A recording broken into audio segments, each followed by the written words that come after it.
Ya para comenzar, el objetivo de la charla es poder abordar las estrategias para expresar los potenciales en la genética en soja, donde principalmente durante el recorrido de la presentación voy a repasar principalmente 3 módulos, en donde en un primer módulo voy a hacer hincapié sobre el enfoque que venimos trabajando en lo que es investigación y desarrollo a nivel GDM. En un segundo módulo abordar lo que son la evolución de los rendimientos y lo que son brechas productivas, y como tercer módulo lo que son las prácticas agronómicas. Comenzando en lo que es el programa de investigación y desarrollo, en lo que es a nivel GDM, hoy nos encontramos siendo uno de los 3 programas más grandes a nivel mundial, donde invertimos el 12% de nuestra facturación en lo que es en investigación y desarrollo.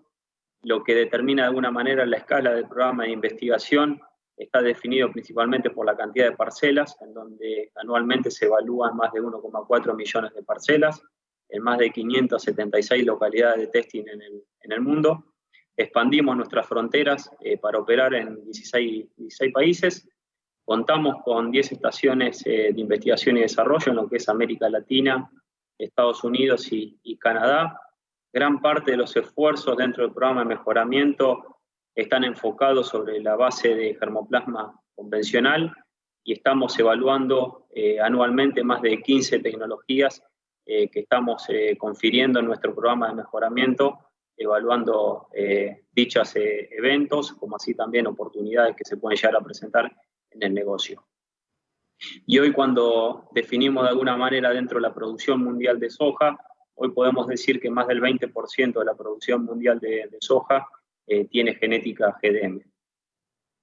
Cuando definimos de alguna manera cuál es el objetivo como compañía, es poder ofrecer siempre germoplasma elite que aporte los máximos rendimientos, como así también de alguna manera poder definir tecnologías que consideremos que aportan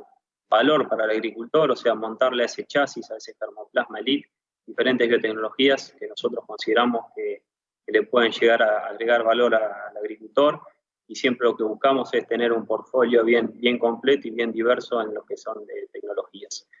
Lo que nos caracteriza principalmente lo que es ser un programa de mejoramiento muy versátil, dinámico y muy eficiente, y lo que es a las nuevas tecnologías. Ya para esta próxima campaña estamos lanzando lo que es en nuestra genética la tecnología ENLIS, que confiere principalmente lo que es resistencia a 2,4-D, glufosinato de amonio, teniendo en cuenta la problemática de malezas vigente en cada una de las regiones, en donde para esta próxima campaña vamos a estar lanzando 7 variedades que van del grupo 3 al grupo 6,5, variedades muy competitivas y que confieren dicha tecnología. Ya abordando el segundo módulo, que es evolución de rendimientos y brechas productivas, cuando analizamos principalmente los máximos potenciales de rendimiento, cuáles son los factores que tienen una gran implicancia, podemos decir la genética como la base de la construcción de ese rendimiento potencial. Como segundo pilar fundamental lo que es el manejo o prácticas agronómicas, y como tercer pilar fundamental lo que es el ambiente. Un poco el objetivo es poder reducir las brechas productivas, que es la diferencia entre el rendimiento potencial y el rendimiento alcanzable. Cuando trazamos las brechas productivas a nivel Red Olmario Más, que confiere la información de Latinoamérica Sur, de las diferentes regiones de Argentina, como así también países limítrofes, podemos ver los rendimientos medios explorados en cada una de las regiones, como así también en cada uno de los países, y lo que es el rendimiento máximo, que está determinado por lo que sería el percentil 95, o sea, el 5% de los máximos explorados en cada una de las regiones. A nivel Latinoamérica Sur, hoy estamos hablando de una brecha productiva de un 26%, y cuando nos focalizamos en Uruguay, la brecha productiva es de un 33%. El objetivo es poder aproximarnos siempre sobre estos máximos rendimientos y aportando principalmente de lo que es la genética, lo que es el manejo y lo que es el ambiente. También analizamos lo que es la brecha productiva determinada por lo que es la genética. Esto también es fuente de información de la red Olmario Más, de 9 campañas. Lo que podemos ver, los rendimientos explorados en función del índice ambiental, en donde en rojo se representa la media de la genética en función de los diferentes ambientes, y en verde podemos ver lo que es el percentil 95, o sea, la genética destacada en cada uno de los índices ambientales explorados, en donde esto nos permite trazar una brecha productiva de un 12% entre lo que es los rendimientos medios versus el germoplasma elite en cada uno de los ambientes. Que cuando nos centralizamos en Uruguay, la brecha por genética es de un 14%. Cuando analizamos ese 14% de brecha genética en Uruguay, lo vemos desglosado en las diferentes regiones de Uruguay. Podemos ver que hay 4 regiones bien definidas, en donde tenemos una brecha de genética alrededor del 15%, y tenemos una región como es la región sur, en donde la brecha productiva es del orden del 12%, que en promedio entre todas las regiones de Uruguay nos da una brecha por genética de un 14%, que eso está determinado principalmente por lo que es la importancia de la selección y el posicionamiento del producto. Cuando analizamos las brechas productivas de esta última campaña, en cada una de las regiones, como así también en los países limítrofes, la brecha productiva de la campaña 19-20 en Uruguay fue de un 28%, en donde tuvimos localidades como por ejemplo Dolores, que nos permitió acercarnos de alguna manera a los máximos potenciales históricos que veníamos explorando en Uruguay, pero en contraposición de eso tuvimos localidades como fue Paysandú, que llegamos casi a un 50% de brecha con respecto a los máximos rendimientos explorados en Uruguay. Cuando analizamos los rendimientos de las últimas 10 campañas, a nivel Redol Mario Más, hoy el rendimiento medio en Uruguay estamos en el orden de los 3.200 kilos. Si trazamos lo que es el percentil 10, o sea, tenemos un 90% de probabilidad de explorar rendimientos por encima de 1.900 kilos, y si trazamos el percentil 90, estamos hablando que tenemos un 10% de probabilidad en Uruguay de estar explorando rendimientos por encima de los 4.200 kilos a nivel de red Don Mario Más. Si esa misma información la analizamos desglosadas en función de los escenarios climáticos y trazamos como probabilidad los rendimientos por encima de los 3.000 kilos, para un escenario de neutralidad tenemos un 78% de probabilidad de explorar rendimientos por encima de 3.000 kilos, para un escenario de niños tenemos un 65% de probabilidad, y para un escenario de niña tenemos un 50% de probabilidad de explorar rendimientos por encima de los 3.000 kilos. Si trazamos como objetivo rendimientos por encima de los 4.000 kilos, para un escenario de niño o de neutralidad tenemos un 20% de probabilidad, y para un escenario de niña solamente un 10% de probabilidad de explorar situaciones con rendimientos mayores a los 4.000 kilos. Si analizamos para lo que fue esta última campaña, seleccionando e identificando las 3 localidades donde exploramos los rendimientos más bajos, como así también las 3 localidades donde exploramos los mayores rendimientos, y trazamos una brecha productiva entre las 2 situaciones, entre los 3 peores ambientes versus los 3 mejores situaciones que exploramos a nivel Redol Mario Más, la brecha fue de 1.700 kilos, en donde en la situación donde exploramos los mayores rendimientos, esa brecha fue de 1.300 kilos, y la situación donde exploramos los rendimientos más bajos, la brecha fue de 2.100 kilos. También lo que buscamos fue identificar cuál fue el factor determinante ambiental que nos permitió separar tanto los buenos ambientes como los malos ambientes, y lo que pudimos ver que el efecto principal que nos permitió discriminar los diferentes ambientes fue el fósforo, en donde los mejores ambientes eran lotes que venían muy buen provistos de fósforo, con más de 20 ppm de fósforo, con respecto a las peores situaciones donde eran los lotes que tenían entre 7 y 8 ppm de fósforo. También lo que buscamos analizar, que hoy ya venimos relevando ya hace varios años en cada una de las localidades de Don Mario Más de 30 variables ambientales para poder interpretar cuáles son los factores ambientales que más correlación tienen con los rendimientos y cómo interaccionan con la genética. Lo que pudimos asociar los factores ambientales que correlacionaron directamente con los mayores rendimientos en Uruguay, pudimos determinar que fueron situaciones de alto nivel de materia orgánica, más de 4,6%, eran situaciones que venían con alta rotación, en general tenían todo antecesor maíz, más de 14 ppm de fósforo, un buen régimen hídrico en diciembre, más de 250 milímetros en diciembre, y más de 250 milímetros en enero.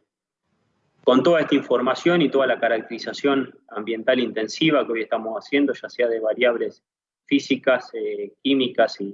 y climáticas, el objetivo es construir estos árboles de clasificación que nos permiten jerarquizar cuáles son las variables de más peso y cómo correlacionan ellas en cada una de las situaciones, en donde para Uruguay lo que pudimos determinar es que el efecto fósforo tiene un factor determinante, donde para una situación de bajo nivel de fósforo y bajas precipitaciones en noviembre y diciembre,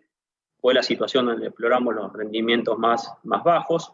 y en contraposición de eso, situaciones donde teníamos más de 8 ppm de fósforo, un escenario climático de Niño, alta materia orgánica, más de 6% de materia orgánica, fue donde exploramos las situaciones de mayor productividad. Si trazamos la brecha productiva entre esas dos situaciones bien contrastantes, estamos hablando de un diferencial de rendimiento de 2.500 kilos. Si buscamos también jerarquizar cuáles fueron las variables de más peso de todas las variables relevadas, podemos decir que la disponibilidad de fósforo, las precipitaciones en vegetativo, las precipitaciones en reproductivo y lo que es la materia orgánica fue lo que nos permitió diferenciar ese tipo de ambientes y de rendimientos explorados. Avanzando con el tercer módulo, que son las prácticas de manejo, una de ellas es fecha de siembra o grupo de madurez, donde es una línea que ya la venimos experimentando ya hace varios años. El objetivo acá para cada grupo de madurez y en función de diferentes rangos de fecha de siembra, lo que graficamos acá es la probabilidad de explorar rendimientos más de 3.000 kilos y la probabilidad de explorar rendimientos más de 4.000 kilos para cada grupo de madurez y para cada fecha de siembra, en donde podemos ver que para el rango de fecha de siembra temprana de octubre, con el grupo de madurez 6 largo, es donde tenemos la mayor probabilidad de estar explorando rendimientos de más de 3.000 kilos y muy baja probabilidad de explorar rendimientos por encima de 4.000 kilos. Para el segundo rango de fecha de siembra, que en el rango del mes de noviembre, ya aumentan las probabilidades de estar explorando rendimientos por encima de los 3.000 kilos, para lo que es el grupo madurez 6 corto y 6 largo, como así también crecen las probabilidades de explorar rendimientos por encima de los 4.000 kilos, y ya cuando nos vamos a fecha de siembras tardías, decrece la probabilidad de explorar rendimientos por encima de los 3.000 kilos, como así también muy baja probabilidad de explorar rendimientos por encima de los 4.000 kilos. Cuando analizamos el comportamiento de cada grupo de madurez en función de la fecha de siembra y cómo es la pérdida de rendimientos a medida que atrasamos o adelantamos la fecha de siembra, lo que podemos observar en este gráfico para lo que es el grupo de madurez 5 corto, graficando en línea punteada los rendimientos potenciales y en línea negra podemos representar lo que son los rendimientos medios. En lo que es en términos de los rendimientos potenciales, podemos ver que el punto máximo para lo que es el 5 corto lo alcanzamos el 1 de noviembre, y a partir de esa fecha tenemos una pérdida de 7 kilos por cada día de atraso en la fecha de siembra. Y cuando graficamos lo que son los rendimientos medios, el máximo rendimiento medio lo alcanzamos el 10 de noviembre, y a partir de esa fecha tenemos una caída de rendimientos de 35 kilos. Es muy importante remarcar lo que son esas fechas de siembras muy tempranas. Una mala identificación del ambiente, una mala decisión nos puede llevar a tener los mayores riesgos, que es donde tenemos la mayor variabilidad de los resultados, y estos puntos de mayor potencial corresponden a situaciones bajo riesgo. Cuando analizamos el grupo de madurez 5 largo y 6 corto, podemos ver que para lo que son los rendimientos potenciales, el punto máximo lo alcanzamos a partir del 1 de noviembre, y la pérdida a partir de esa fecha es de 17 kilos por cada día atraso en la fecha de siembra. Y cuando ya graficamos los rendimientos medios, podemos ver que el rendimiento máximo lo alcanzamos el 10 de noviembre, y a partir de esa fecha la penalidad es de 27 kilos por cada día atraso en la fecha de siembra. Cuando analizamos el grupo madurez 6 largo, los mayores potenciales lo alcanzamos fecha a partir del 26 de octubre, y a partir de esa fecha perdemos 17 kilos por cada día atraso en la fecha de siembra. Y cuando graficamos los rendimientos medios, el máximo potencial lo alcanzamos el 26 de octubre y a partir de esa fecha perdemos 14 kilos por cada día de atraso en la fecha de siembra. Otra de las líneas que estamos ensayando y experimentando lo que es la importancia en lo que es la calidad de siembra, principalmente evaluando lo que es tecnología disponible en las maquinarias, en las sembradoras, en donde uno de los parámetros que evaluamos fue el efecto profundidad de siembra, que impacta principalmente sobre lo que es la desuniformidad temporal, en donde pudimos ver entre una buena profundidad de siembra y una profundidad de siembra desuniforme, pudimos tener una variabilidad de rendimiento entre 250 y 300 kilos, que impactan principalmente sobre lo que es la diferencia en el estadio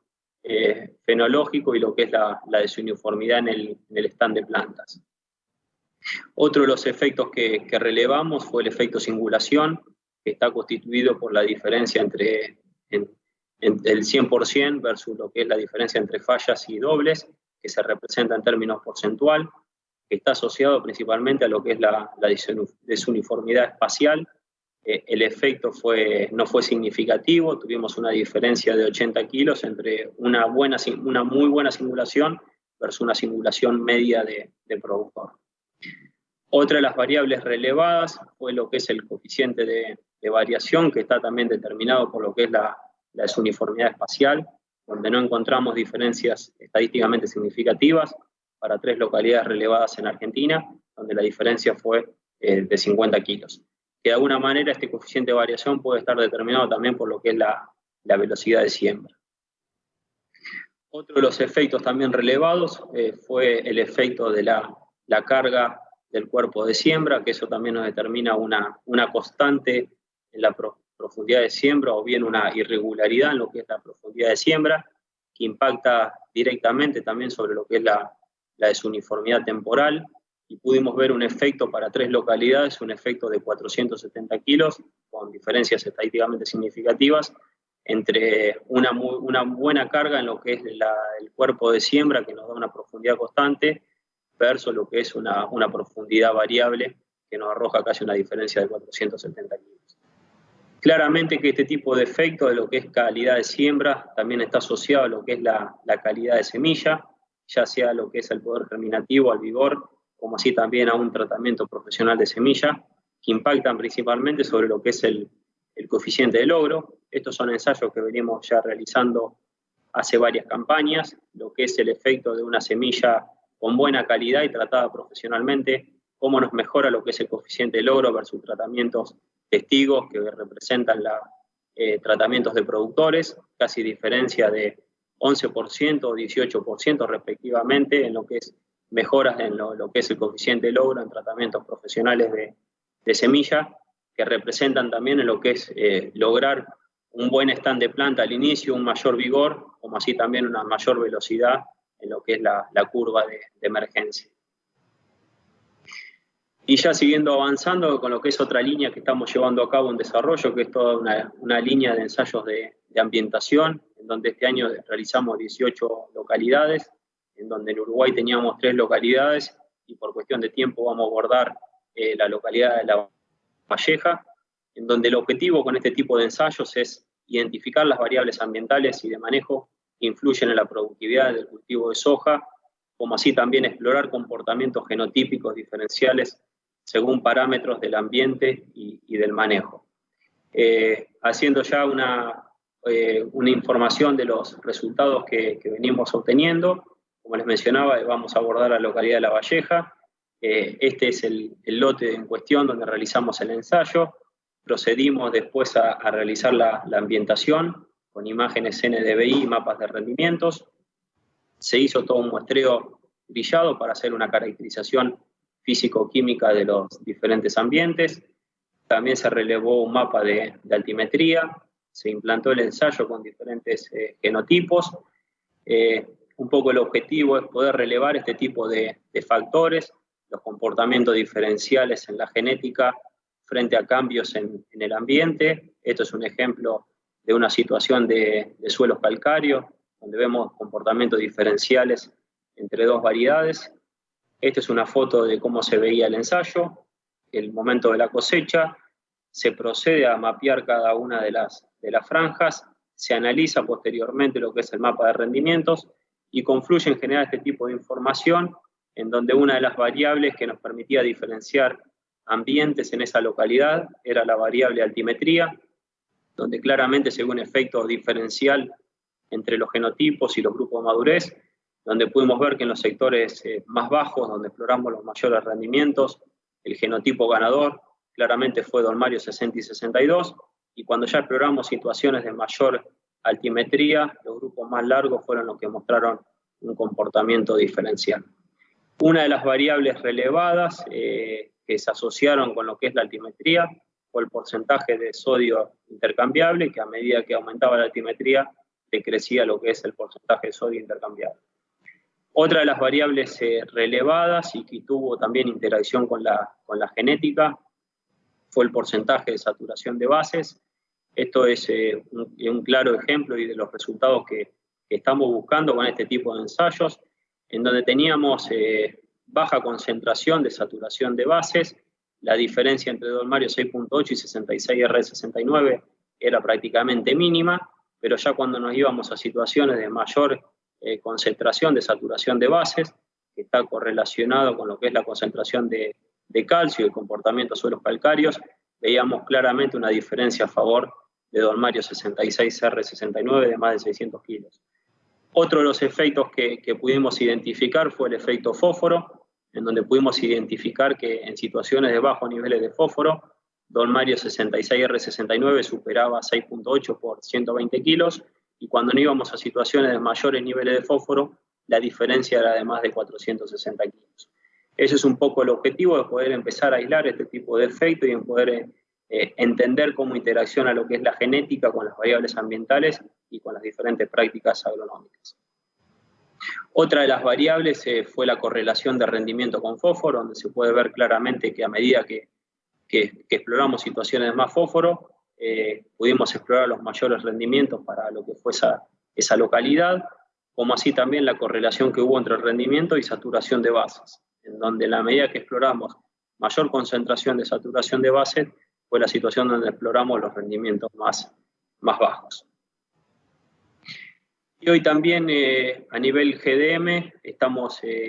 trabajando sobre un proyecto que ya comenzamos el año pasado, en un proyecto denominado Optimus, que es un motor de recomendación que a partir de la información que serían los datos generados por todo el equipo de GDM y también por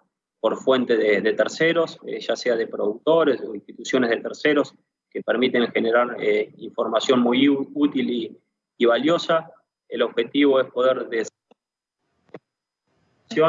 por medio de una estadística aplicada y todo lo que es también inteligencia artificial, poder bajar la mejor recomendación para cada lote, poder desarrollar las diferentes prescripciones de nuestros productos para cada lote, y lo que es ese motor de recomendación está vinculado a una herramienta digital, lo que es GDM Digital Act, que esta herramienta lo que nos permite es lograr la conexión entre los técnicos de GDM y lo que es el cliente. Y ya para ir finalizando las consideraciones finales, hoy somos de los 3 programas más grandes a nivel mundial. Nos caracteriza el tener una amplia red de investigación y desarrollo, muy amplia y global, en más de 16 países. Tenemos un programa de mejoramiento muy versátil, dinámico y eficiente. La estrategia multiplataforma y tecnología, o sea, buscamos un portfolio muy competitivo y diverso en las diferentes biotecnologías que consideramos que agregan valor para el agricultor, estar presente con los productos en todas las nuevas tecnologías que consideramos que agregan valor al agricultor, portfolio muy completo y sumamente competitivo en los diferentes grupos de madurez y tecnologías, que Lucía posteriormente lo va a estar abordando, el portfolio en lo que es RR1 Intacta, principalmente haciendo hincapié en Uruguay, incorporación y adopción de nuevas variedades elite que suman tecnologías de herbicidas frente a la problemática de malezas difíciles, que esto nos permite hoy tener un portfolio muy competitivo en lo que es la tecnología que estamos lanzando en LIS. Identificar la mínima unidad agronómicamente manejable dentro de cada lote nos permite posicionar correctamente nuestra genética, maximizando la productividad de cada sitio, y contribuir de la combinación de genética elite, prácticas agronómicas e identificación de características ambientales e incrementar la productividad en cada una de las regiones ojeras en un marco de sustentabilidad y sostenibilidad de los sistemas productivos. Y agradecerle a Barraca Erro por la invitación a participar de esta 24ª jornada técnica en el cultivo de soja y por la representación que nos hacen en Uruguay ya hace muchos años, colocando la marca Don Mario bien arriba y bien cercana al agricultor, a los campos donde estamos realizando las estaciones técnicas Don Mario Más y a todo el equipo de desarrollo que contribuye día a día con toda la información generada. Y bueno, muchas gracias y que tengan muy buena campaña y bueno, estoy abierto después al espacio de preguntas.